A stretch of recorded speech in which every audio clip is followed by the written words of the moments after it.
সবাইকে আন্তরিক শুভেচ্ছা। আশা করি আপনারা সকলেই ভালো আছেন। দীর্ঘদিন পর পুনরায় আপনাদের এডুকেশনাল এবং চাকরি রিলেটেড বেশ কিছু খবর দেওয়ার চেষ্টা করছি।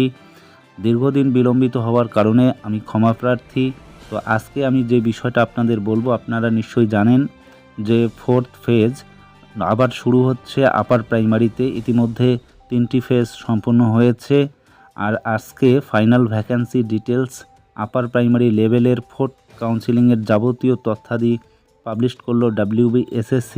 তার ওয়েবসাইটে গিয়ে আপনারা দেখতে পাবেন, সেখানে স্কুল লিস্ট প্রকাশ করেছে এবং রোস্টার পয়েন্ট থেকে শুরু করে যাবতীয় তথ্যাদি কিন্তু পাবলিশ করেছে।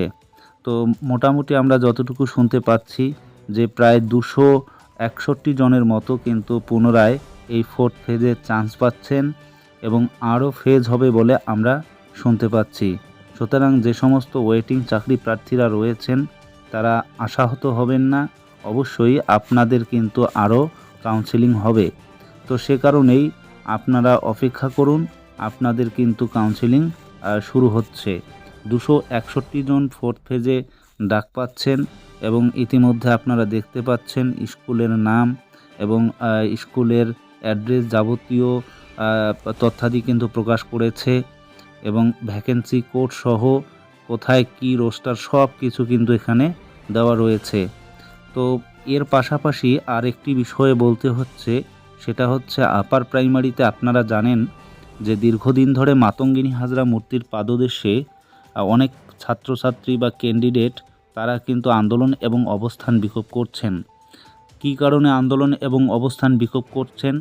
কারণটা হচ্ছে ইন্টারভিউয়ের 15 দিন আগ মুহূর্ত পর্যন্ত শূন্যপদ সংযোজন করতেই হবে।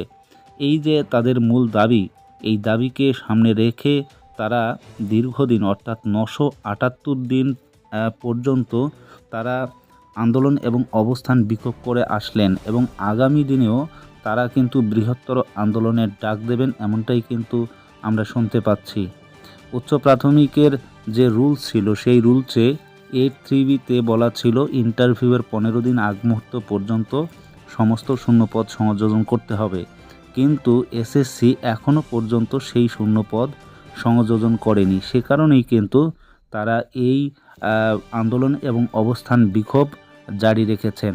তো অবশ্যই আমি আপনাদের সেই চিত্রটা দেখানোর চেষ্টা করি।